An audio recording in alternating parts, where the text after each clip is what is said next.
always have full moon, where if we didn't cheat on our wife with our other wife, Full Moon Features would go out of business.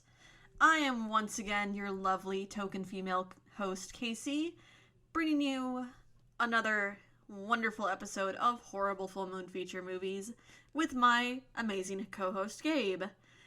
Gabe, I gotta ask, are you getting sleepy? Not particularly. I don't understand the... You're getting sleepy? No? Why? This is a very strange thing to be asking me, Casey. Well, I'm asking because tonight we're talking about Trancers 2. Oh, and you're trying to put me in a trance. Oh, yeah. I get the bit. That's the bit. I wanted to try something a little different today because this is the first sequel that we're discussing where we've not watched the first one. I don't think we would have gotten a better understanding of this film had we watched the first one. I'm gonna be honest. You know, fair, but maybe it would have cleared up just a few little things. Because, of course, they do make a lot of mentions of things from the first movie and don't explain it, so it's one of those things. I'm doubtful, but we'll see. So, Trancers 2 is a 1991 sci-fi action film starring our favorite cop, Tim Thomerson. And instead of playing Space Cop Brick Bardot, he is now playing Future Cop Jack Death. He is a very strange man. First of all, his name is Jack Death. D-E-T-H. D-E-T-H. And we're going to get into some things as we go through the movie as to why this whole situation is really kind of fucked up. Yeah. But let us begin by asking, Gabe, was this a good movie? I can't answer that question. What I can say is that this movie felt similar to Doll Man in the sense that it is very, very almost tongue-in-cheek in places, but unlike Doll Man, I don't think it goes far enough. Yeah, I have to agree there. It could also be just because of the fact that we actually didn't watch the first one. And we didn't watch the first Trancers because that was actually done under Empire Production, Charles Band's other production company before he founded Full Moon. Right. Now, for a special episode, we might go back and watch Trancers 1 and then do a recount, or not a recount, but a revisit to Trancers 2, given the new knowledge at that point, but maybe for a special episode if we're really, really bored and just don't want to watch the next movie on our roster. Perhaps, but at this stage, I believe you mentioned that you had looked up some things about Trancers 1, and I completely ignored it. I completely didn't want to look into it at all. Post-watch, I did some research into the first Trancers, but mainly just, like, the Wikipedia synopsis. That's all I did. Okay. So, not too terribly much.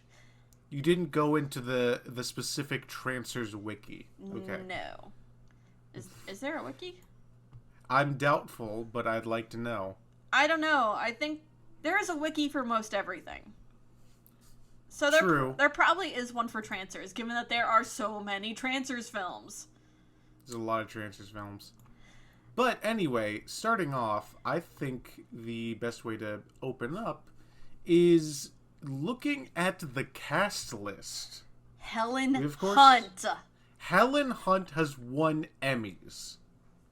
What is she doing here? Helen Hunt, and of course, Jeffrey Combs, and Barbara Crampton. Barbara Crampton. Two of our favorites, and also, of course, the titular Tim Thomerson.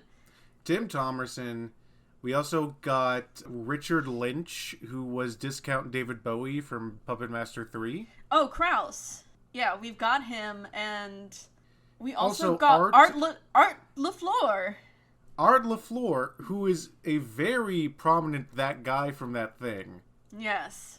Yeah, because I saw him in this and I didn't recognize his name, but I was like, I know that guy. How do I know that guy? And of course, it's Art LaFleur.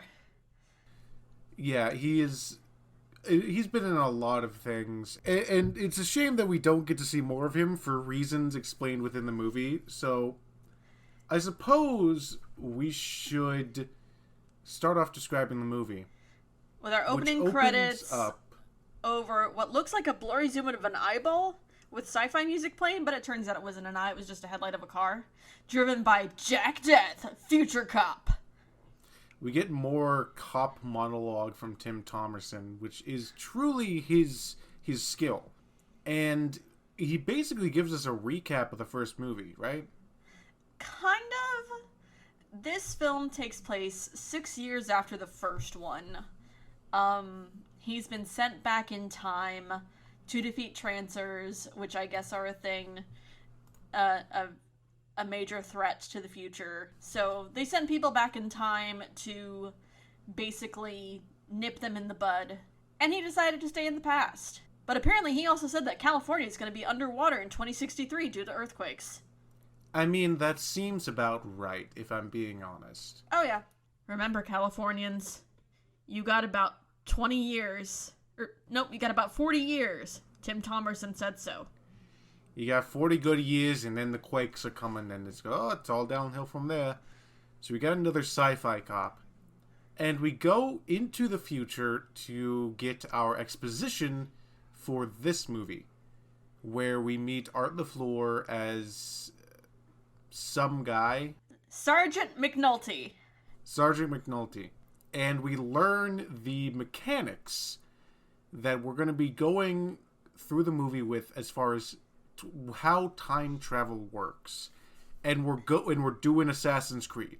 Yeah, basically you can only go back in time in a conscious way, and you're stuck in the body of your genetic ancestor. I wonder if whoever made Assassin's Creed ripped off this movie, because it is so clearly just the Assassin's Creed way of time travel. So wait, are you saying a good franchise ripped off a bad franchise? I'm saying a mediocre franchise ripped off a bad franchise. Okay, that's fair. I actually have not played any of the Assassin's Creed games, so I can't really make a judgment call on that. But so are you familiar with the mechanics in that series? Yeah, you can go back in time, but only mentally. Your physical body stays in the present, and you basically get stuck in the body of your genetic ancestor. Yeah, and it's not actual time travel. You're just, like, reliving these memories. And that's where this movie gets weird, is because this is real fucking time travel. They are going back in time, they are altering events, and they can only do it backwards because of how it's based on genetics. And because of that, if McNulty were to go back to when Tim Thomerson is now, his genetic ancestor that he would end up in is like a 16-year-old girl. Yeah, apparently in the first movie, he went back at some point and he got stuck in the body of a little girl. But of course, this is 6 years later, and now she's a teenager, and he's like, oh great, all the guys are gonna try and get into my pants. It's very weird. I don't like it. It's very odd. But apparently, Trancers are a problem thing and have been gone for 6 years, but now they're back because of a guy called the New Whistler, because the old Whistler had a brother. And at that point, I was very lost. I took a wrong turn at Albuquerque. I was super lost at this stage, because they are clearly referencing the events from the first movie that we have not seen. I picked it up a little bit along the way, but at this stage, it was just so many phrases coming out of nowhere that I didn't know what I was doing. You clearly needed to have context, and we did not have context. But they move away, and we get like all these bodies in beds, and we figure out that, okay, Tim Thomerson cannot return to the present through his psychic connection. Yeah. He would need to bring his body physically back to the past because his current body has, and I quote, completely calcified. What? I think... Are they trying to say that his muscles have atrophied to the point where they've just become solid stone? No, they are saying that he calcified, which I assume is that he has literally, his body's been replaced with calcium. So he's turned to bone. Yeah, he basically has turned into bone. He is bones. That is actually an autoimmune disorder. Yeah, it's like but why? But why was that the thing that happened to his body? Probably because they needed some sort of scientific mumbo-jumbo word that sounded bad in regards to how long he'd been away from his physical body. But just say his body's dead. Or just say that he's got brain failure. Why does he need to turn into bone? Because he's technically on life support. But he is bone. Why, though? Why him bone? Jack Death, permanent boner. Yeah, okay. Apparently, Jack had been sent back to protect a guy named Hap, who Hap likes fire trucks. Hap, it's literally described that his hobby is collecting fire trucks, which you gotta be real rich to have that hobby, and even if it is your hobby, I feel like there aren't exactly that many fire trucks that exist to have that be your hobby. I don't know, man. I've seen weirder hobbies. I mean, I guess it's just a very niche form of car collecting. Yeah, well, I also feel like it'd be really easy to complete your collection, because like, I don't know how many fire trucks like exist. Like, I don't know. I'm sure there are quite a few fire truck enthusiasts that could tell us differently. But that aside, Jack Death is basically Hap's bodyguard, because I guess he's the genetic ancestor of someone real important in the future. And so Jack and his new wife, is it Lena? Let me take a look. I forgot her name. Lena Death. Helen Hunt's character. Helen Hunt. Yeah. Basically, Jack stayed in the past, got married, and they are now living with Hap as his bodyguard. And she's looking at houses, and she's just like, oh, we need to get out of here. What if I want to start a family? And I'm just thinking, like, if Jack is in the body of his ancestor, and he's got a wife now, right. She wants kids, is Jack his own grandpa? Okay, no. Maybe, I don't know. So, this pissed me off. In the movie, so the idea is you are now inhabiting the body of your ancestor physically. Your mind is in their body. Where is their mind? I don't know. I guess they're dead for the period of time that you're inhabiting them. No, this is a get out situation. They're in the sunken place. So, if whatever the situation, Jack fucking Tim Thomerson comes in, takes this guy's body without his permission, and just is like, you know what, I think I'm gonna stay here. And just completely disregarding the man he effectively has just killed. Like, that man is effectively dead now because Tim Thomerson wanted to fuck a past woman. So, does this make Jack Death a murderer or just a squatter? He's a murderer. He has murdered a human being. And that makes me not like this character. I don't know. It's a very strange thing, because they never explain what happens to the consciousness of the person that you are jumping into. I'm just gonna assume they're dead. I'm just gonna assume they're in the sunken place, and that they might be watching this, and I'm just gonna assume that Jack might end up becoming his own grandpa. But what's worse, sitting there watching some chucklefuck inhabit your body against your will, or being dead? Watching some chucklefuck inhabit your body against your will. It's still not it's still not good, is what I'm saying. It's not. No. Like, we can pick this apart for eons, but that's not the point. Right. So, whatever. Tim Thomerson's wife wants to bone, and it's like, yo, let's get some babies. And it's like, nah, nah, dog. And then we get a scene where our eccentric, I believe what he is an ex-baseball star. That's where he has all his money. And he did some speculation with that money, which made him insanely rich.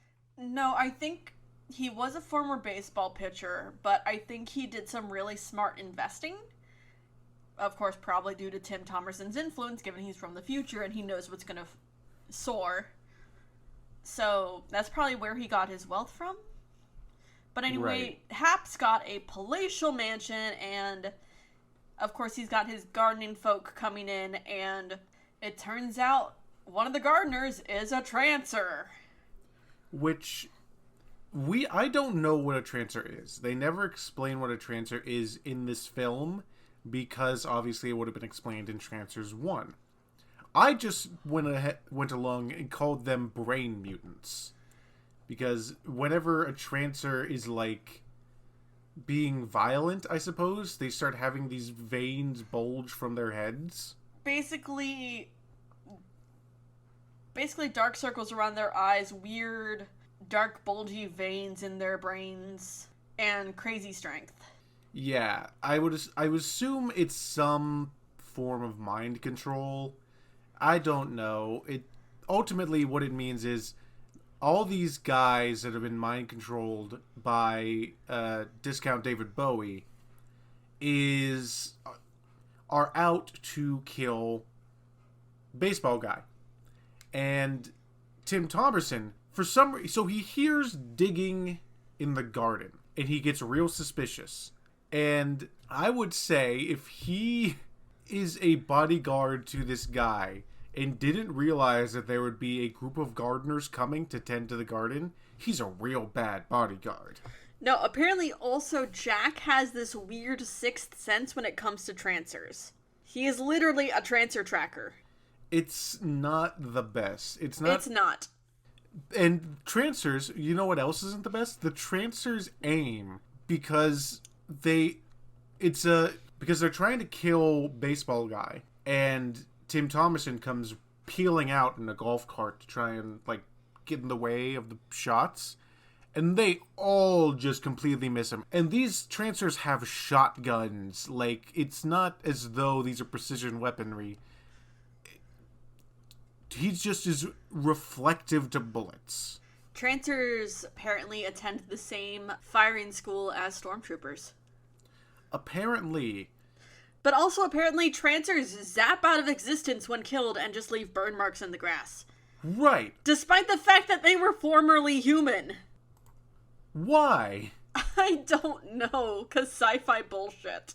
And either way, they kill the Trancers trying to kill baseball guy, and Art LaFleur appears, but he's in the body of a 16-year-old girl. And he pulls up and is like, hey, yo, we got some problems. Time to go murder some fools. And then he pulls out a watch. He says, I have this device. I'm going to put it down, and it is going to transport a bit of machinery from the future to the past, and we are going to use that to get you home. It was called a tap-back device. A tap-back device. Also, it's funny because if you look anywhere, like in IMDb or in, like, Wikipedia, the gal who plays McNulty in 1990s California, she's credited as Baby McNulty. Oh, that's pretty good. But also, might I say, Baby McNulty does not a good job at matching old McNulty's energy. No, so far when it comes to Full Moon features, the acting has been all right. This is the first movie I'm just going to come out and say it. The actors were bad. Yeah, like, the funny part is, I realized why I hated... Actually, I'll get into that actually here in just a moment. Because as McNulty explains that they actually brought another Trancer hunter back. And it turns out it was Jack Death's dead wife. And from there, we cut to a sanatorium that is run by an eco-terrorist group called Green World, run by our discount David Bowie, who I guess is where he is creating the Trancers through brainwashing and drug addiction. I saw him pop up, and I didn't realize he was in this movie. And in my notes, it just went Nazi. I just called them eco-terrorists. I thought that they were doing the Scientology thing for a while, but they are. It's a lot less cult and more just I'm a mad scientist trying to rule the world. Yeah. But one of the patients in this sanatorium is Alice Stillwell, aka Jack Death's future wife. And by future wife, I mean wife from the future, not woman he will eventually marry. So this is where we get into some time travel bullshit that I don't quite understand. They went back to the day before her death and then sent her back to be a Trancer hunter in old California. But they sent her back to a point where Jack was already sent back, but this Jack knew that his wife was going to die. And so when he realizes that this is his wife from the past of the future, he says, I can't let you go back to the future of the future because that means you're gonna die. Yeah. And it was at this point I regretted not buying a whiteboard. Or just a lot of red string and push pins. Yeah, it's the Pepe Silva meme. Yeah, it makes me feel that way. But also, I realized later on why I hated his future wife so much. Because it's fucking Erin from Crash and Burn. What? Alice my god, and that explains the thing later on. Yep. And I'm just realizing because I checked who all it was and I was like, she looks familiar. And then I realized, oh my god, that's Erin from Crash and Burn. That's why I hate her so much. Oh my god. That is explains a lot that I'm not into. Anyway, so it turns out that this is basically a privately owned asylum, which we're almost there. I assume as much as I know about psychology, I don't know anything about asylums. I think that privately owned asylums exist. But I can't tell you. But we meet another one of our characters named Rabbit. And it would seem he's kind of like a crazy guy that they have hired to be an orderly. Yeah, I think he's high functioning enough that they can like command him, and so he's an orderly, and so they pay him peanuts. Because I did the calculation, he said how much he made a week, and I think it was like $15 a week. No, it was 60. 60. No, because I did my calculations. He only makes $128 a week in current times money. Yeah, I think that it was... he certainly was being sort of abused for... Or, like, his work was not being paid for properly. He was, just kind of like a... He was a inmate in the asylum that they are using for his work. It's kind of like how the U.S. industrial prison system pays absolute peanuts for the work that their prisoners do. Oh, exactly. Yep. But that aside, we move on to Jack Death ending up at the garden center where the Trancer van was taken. Oh, no. So, there is one thing. The woman escapes to the barn. The wife. And she uses her little device to pull in the tap-back device, where that's what ends up getting things separated. Part of the tap-back is at the place with Tim Thomerson, and part of it's at this barn on this cult facility. Then we get to a moment that I was not expecting at the garden center. Yep. So, at the garden center, Tim Thomerson is there, and he's like, hey, who stole your car? Because these guys came in a car, tried to murder us, and we need to figure out how this happened. So he's talking to the guy's talking to him. He's like, hey, yo, Ramirez, come over here. We're going to talk. And yada, yada, yada. Turns out, every single person at the garden center is a Trancer. And they start to attack him.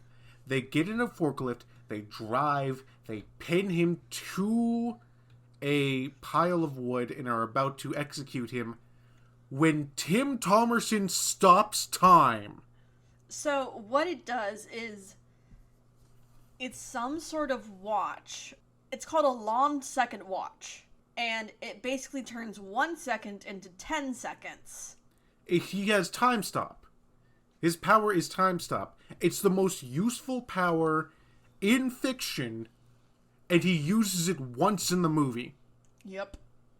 How do you have the power of time stop and anything is an issue? Because it doesn't seem like there is they never explicitly state a limit to the time stop.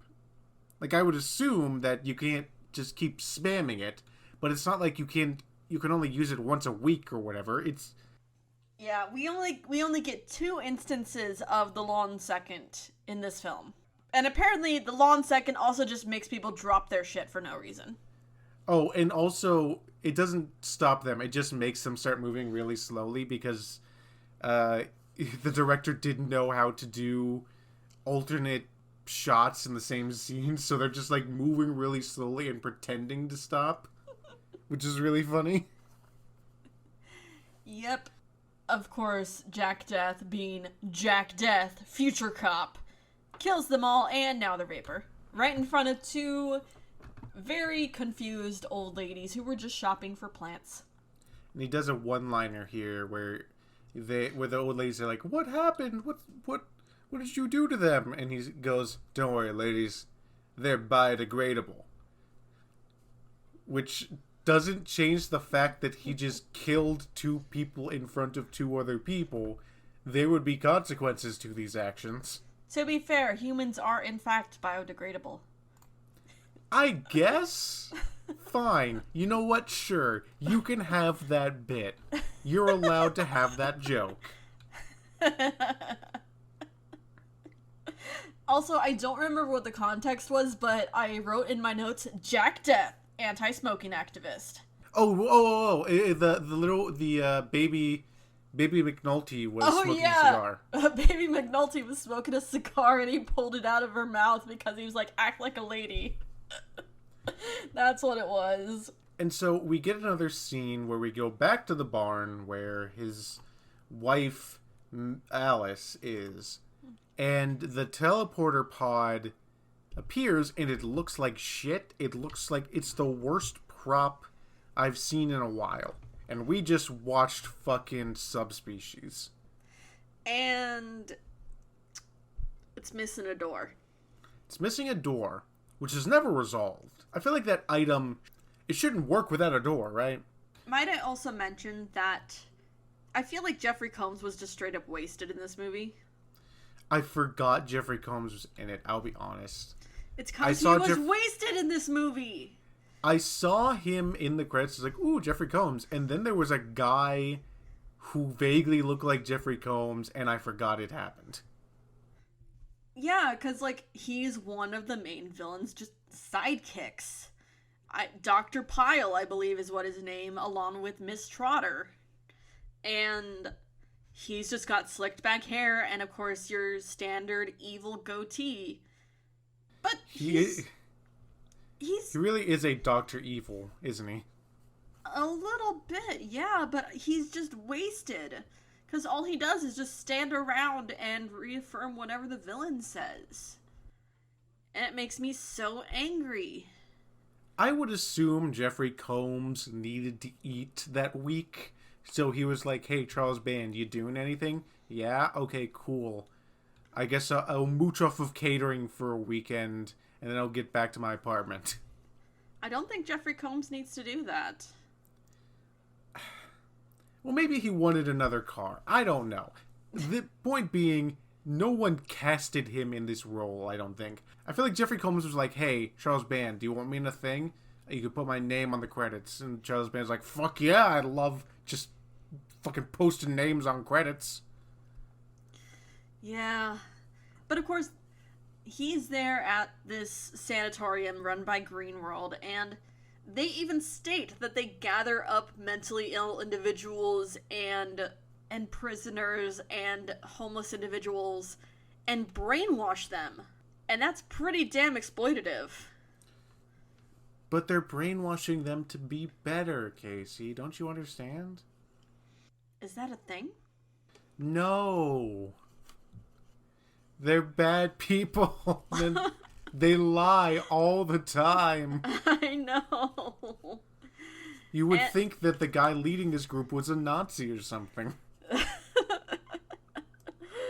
I mean, we do throw that term around a lot lately, but you know, he might be an actual Nazi.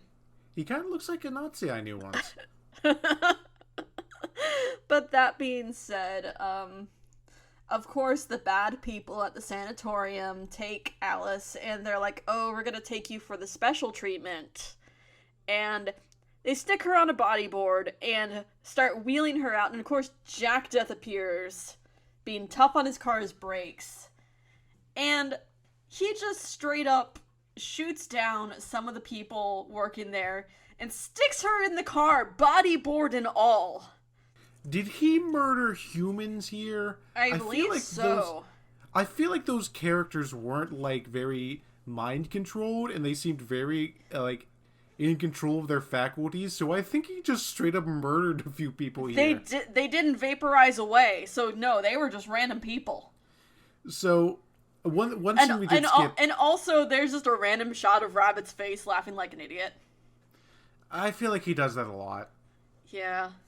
But we skipped one scene, which was the other moment of time stop, where Alice is being accosted by some of the orderlies from the mental asylum, and they've found her at the barn.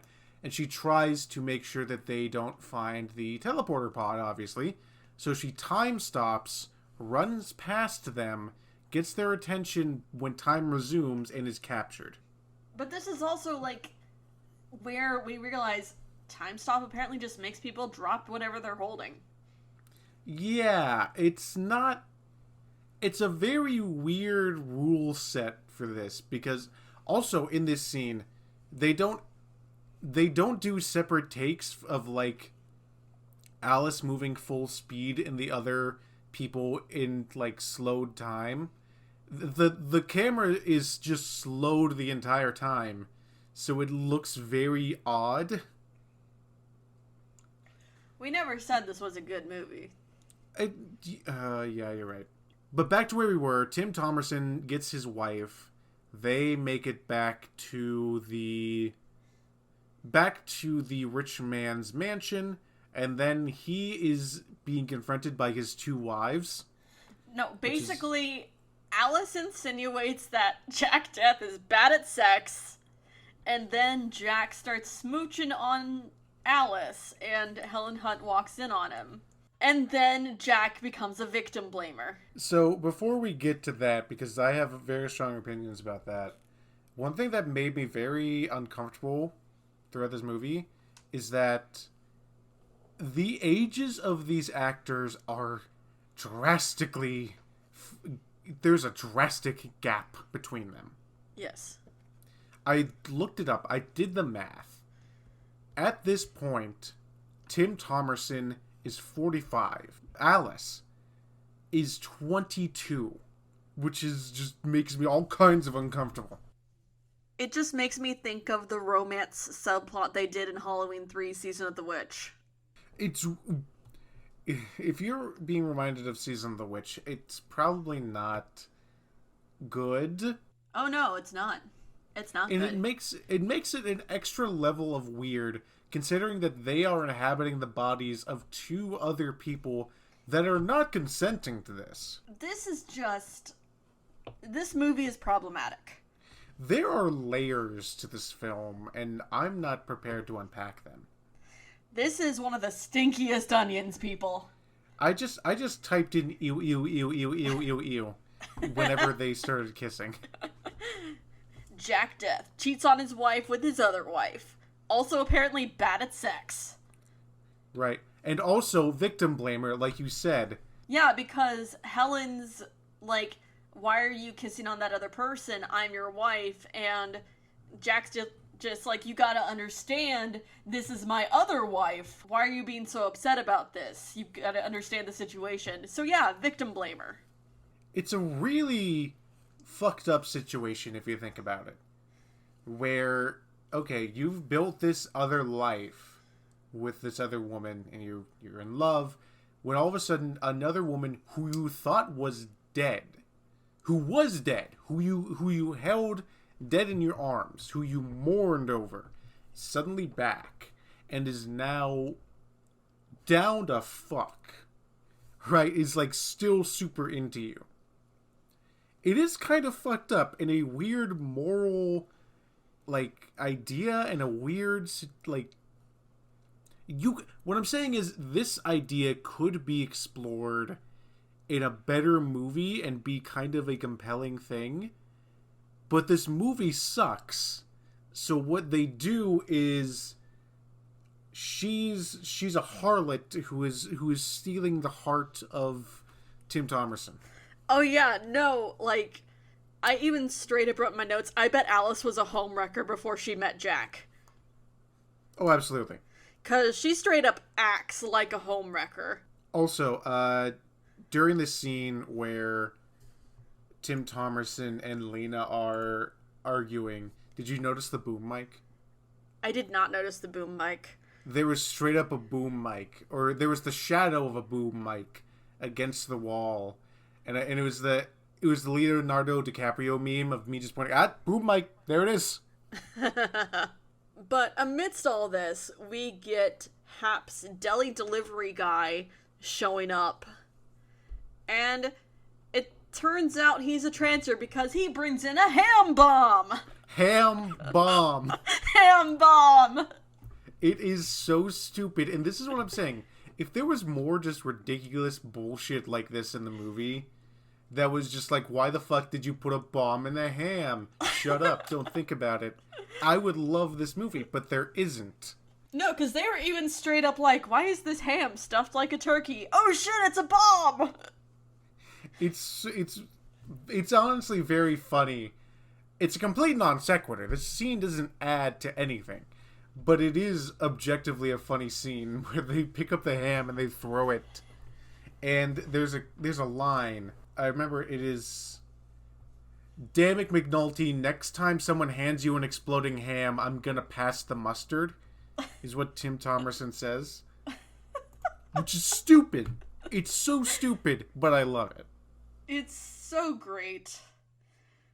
But at this point, Hap is like, gets back on his bullshit. Because I guess Hap was a former alcoholic. Just gets back on the sauce. He does indeed get back on the sauce.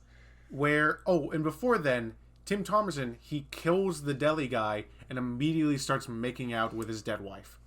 Yep. Obviously they brought his future wife in just to stir up drama and shit. Yeah, it's very fucking weird. Like, legitimately, the only reason I think she's a character in this is just to stir up drama. Yeah. Because while apparently Lena was a decent character in the first one as like an aide to Jack Death, but now she's just the jealous wife. But let's forget about that. Let's move on to a drunk man in his old baseball uniform driving around in a vet. Why is he just out here vibing? He's being hunted by mutants. Like, there is no reason he should just be out here having the time of his life. Because they're literal brain mutants are running around trying to murder you with guns. You should be at home or in a bunker. If you want to get drunk at home, go ahead and play drunken baseball at home. But be around the future cop that's going to make sure you don't die. I don't know, but I honestly think Hap was my favorite character in this. Yeah, just because, like, he's just, like, bitching. Hell yeah, I'm just gonna get drunk and play football with the homeless. Baseball. Shut up, I don't know sports. Shut up, I can play soccer if I want to. I'm a famous baseball pitcher. But, so, there's also a scene where Dr. Wardo is in a greenhouse talking about the herbs that he's cultivating, and it's obviously just grass in those pots. His future herbs are grass. It's just grass. It is very grass. Clearly just like crabgrass. But it's also like, I need more of my future herb. And he's throwing shit. And he's like, I need more blood for my herbs. It's such a silly thing that he's referring to them as herbs. Because it's like, I need more spices. I need more thyme. More rosemary. It's real funny, in my opinion. Somebody bring me to Scarborough Fair.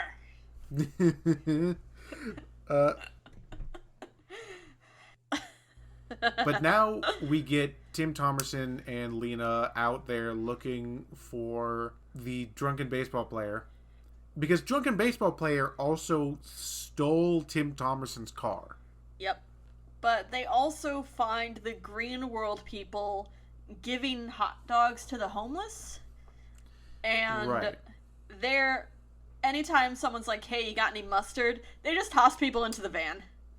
Because candy vans were obviously too suspicious, but everyone is all about the free hot dog van. Like, I understand that there's a lot of issues when it comes to abducting the homeless and abducting those in need. And so, when I say this, I'm not, like, saying it doesn't happen, but these homeless people are really fucking stupid. Oh, yeah. Because it's not like they're just taking them off, like, down the street to a building where they're then shipping them off to the asylum. There's a van parked 7 feet from where they're getting their food that is regularly having people forced into it by mutants. And everyone's like, you know what, I hope they got relish this time. It's really dumb. That's why I said candy vans were too suspicious, but the free hot dog van, no one cares.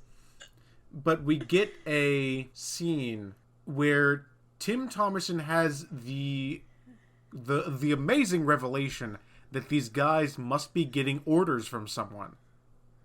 Like, what? Of course. What the fuck are you on about? But then Tim Thomerson's like, yeah, okay, I gotta steal this car. And then that will help me find drunken baseball player somehow? Basically, Tim Thomerson disguises himself as a homeless person by paying a homeless guy for his clothes and then getting in line for a free hot dog, having himself taken to the hot dog van, and then just beating the shit out of these Trancers and taking control of the van. Right. And then we get a complete non sequitur of drunken homeless baseball. Drunken homeless baseball was the best part of this movie. Where Hap is just found a random gang of homeless people just sitting in a fucking, like, industrial yard. It's like, I got booze and I got baseball. Let's have a party. And they just start playing baseball. And it's like, okay. He just sets up a mini baseball diamond and bribes them with booze to... He's just violently shouting, and then all the homeless people are like, what the fuck is going on? And then he's like, I got booze! He pulls out several bottles of booze, and like fucking ducks going to oats. All the fucking homeless people waddle up and are like, okay, I guess we're playing baseball now. It's a complete non sequitur, but I love it. It's the best part of this movie. It is. It's very funny, but it is quickly ended when when the Trancers find Hap, and they have guns. Why did they just immediately shoot him when they saw him? Plot armor. The movie needed to happen, right? Good. We're learning the code of these films. But of course, Tim Thomerson shows up in his hot dog van, and they pick up Hap, and Tim Thomerson takes his vet back because he's real mad about his vet being taken. To be fair, I would be real mad too. I'd be real pissed. That's a good car. Yeah. But they get Hap back to the mansion. Everyone's together. And we get a scene of the television where the Nazi... There's a trailer for Crash and Burn on the TV. Okay, I was getting there. There was a trailer for Crash and Burn in this movie, and it was like one of those moments where I audibly gasped and was like, "Oh my god, I know the thing! I saw that movie!" We are the Leonardo DiCaprio meme. I got that reference. Yeah! We watched that movie! It was okay. But after that... I hated Alice's character in that too! I hope she comes back for a third movie and we get the rule of threes of bad characters. I hope not. Anyway, they found some pills on the Trancers, and we learn that it's space crack. Yeah, it is basically green space crack. It's the best shit. Yep. Obviously, Wardo is using drug dependency to keep his Trancers in line. He's got the shit! And The shit? The shit. Okay, Clarence Williams. Oh, Clarence Williams would have been so good. But, so, Lena leaves, and is leaving because Alice is a homewrecker. And she is confronted by some of these Green World guys and is kidnapped. Because I genuinely don't know what they're accomplishing by kidnapping her. What they were trying to do, she was bait to lure Jack, because Wardo knows that Jack's the only person that can stop him and his space drugs. But they know where Jack is.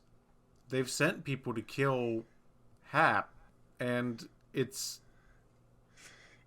probably one of those things like, oh, I want the hero to come to me so I can kill him on my terms, yada yada yada.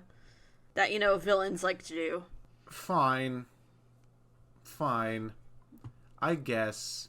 Anyway, they capture Lena. They're gonna turn her into a Trancer. And Tim Thomerson is like, okay, cool, we gotta go rescue her. I don't care, homewrecker wife. I love her, so we gotta save her. And he does a literal Hitman costume change, where he knocks out one of the guards out by the asylum, and like a scene cut, and he is completely dressed in his outfit. So to the point where his old outfit has been folded up and placed on top of the other guard that was knocked out. It is exactly a Hitman quick change. Oh, and we should say now that Rabbit, for some reason, is also being turned into a Trancer. I don't know why. Because he aided Alice in escaping. You know what? Fine, I'll accept that. I think because he aided Alice in escaping. And so he was demoted from orderly back to patient, and then they're like, he'd be better off as a Trancer. They're like, give him the crack, and he's like, no, I don't want the crack. So Tim Thomerson sneaks in. He has Alice as a captive, and is like, hey, I'm a guard. I found her. We're winning. And he also has like an AK-47 for some reason. And what happens here is very confusing. Yeah, I think I done blocked it out of my brain because I don't remember anything from here up until the point where they get to the barn. Right. So they free Rabbit, and they open fire on the orderlies and all that stuff and kill them, except for Jeffrey Combs. For some reason, Tim Thomerson lets Jeffrey Combs live, even though he is seemingly as implicit in these crimes as everyone else. I don't know. I don't care. They very well could have been setting up Jeffrey Combs as a villain to come back, but no one cares, so whatever. No, because they free Lena, and they're all escaping to the barn, where they find the tap-back device, and at this point, they tell Jack that, yeah, he was supposed to go back, and nobody done told Jack that he was supposed to go back, and that makes Jack mad. And then what we get is they're escaping. They find his crack den where he keeps all of his plants. All of his grass. All his grass. And Tim Thomerson is just spraying a little bottle around, getting them up, and then he lights them on fire. And as they're running, Rabbit is shot to death. So hard that the color of his shirt changes. Did you notice that? I did not. So he's shot. He has the orange patient outfit on, but when they pan down to him, he has the orderly outfit on. Reshots. Either reshot or they didn't want to bother adding blood spatters to the patient uniform, so they just put him in the orderly uniform. But anyway, they escape to the barn. And of course, Jack's trying to be the hero, like, no, y'all go, I'll take care of this. And of course, they're like, no, we're not leaving you, Jack, we love you. Which is stupid. But whatever. And do you want to know what else is stupid? Dr. Wardo steps out in front of the armed people that want to kill him and is like, hey, we can talk this out. And he's not like he's the boss, but why would he step out in front of a guy with a gun that wants to kill him? I don't know. Bond villain confidence? It's really stupid. You know what also is stupid? When Jack enacts his plan, they all get into a sheet metal basin that is pulled by a tractor. And it is the slowest shit you've ever seen. Also, those sheet metal basins are not bulletproof. They're not bulletproof. I will say the tractor set to move and pull you along is pretty clever. But no, those sheet metal basins are not bulletproof. And they're acting like they're bulletproof because they're just so bing, bing, bing, bing. And the question must be asked now, at this stage, why didn't they use Time Stop? Because they're dumb. And Pyle and Trotter were just there for funsies, I guess.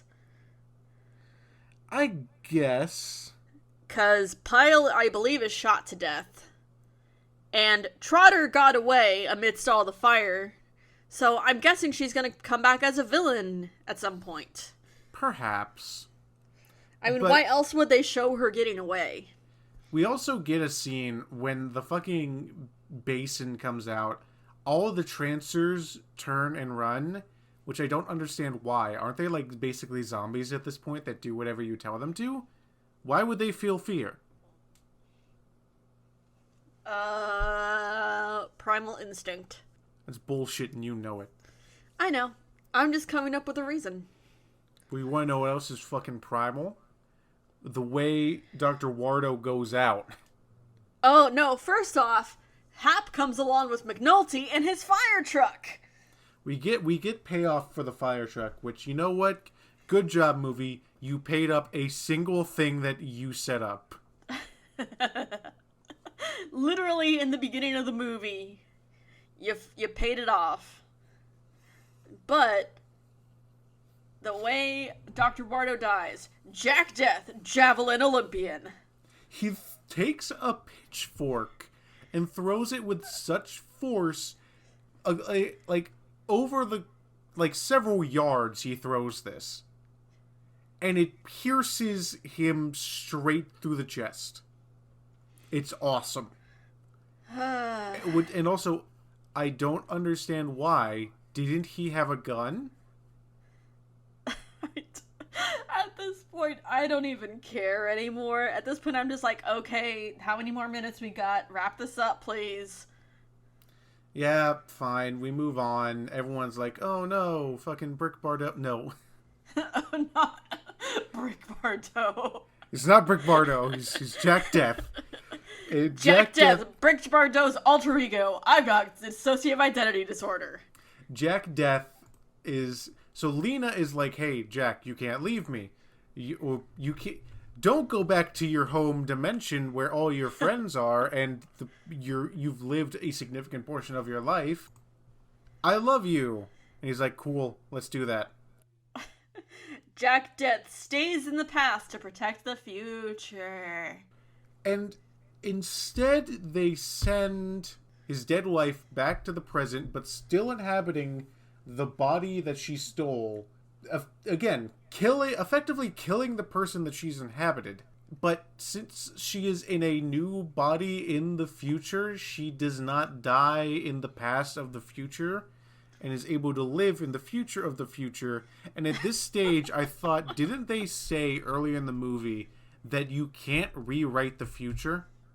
Yeah, also at this point, who's gonna, like, how is future Alice gonna end up becoming if she takes her old ancestor back to the future with her?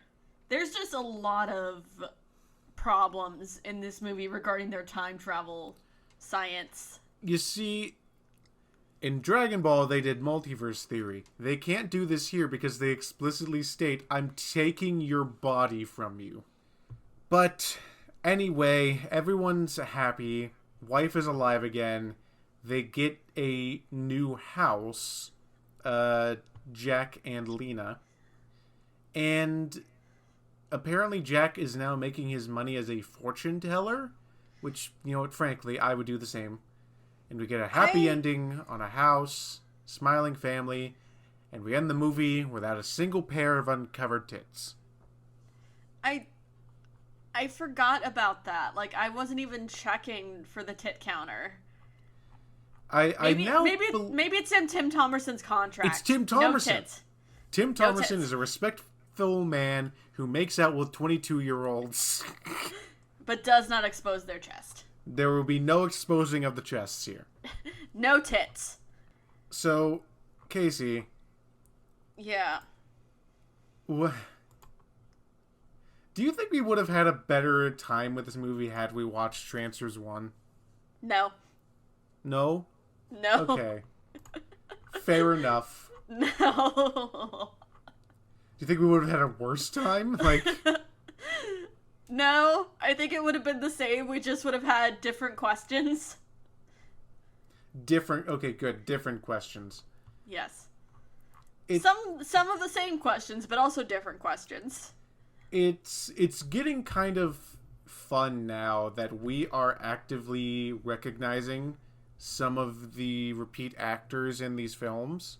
Yeah. Like, I can't wait to see Richard Lynch again, who is Discount David Bowie. I wouldn't call him Discount David Bowie. I'd call him Burn Victim David Bowie. Oh, that's so mean. But it's true! Oh my god. It is anyway. Next week! Speaking of repeat actors. Next week. Or next episode, I should say. Because we don't do these every week. Next episode is Bad Channels, a 1992 sci-fi parody with a soundtrack composed and performed by Blue Oyster Cult.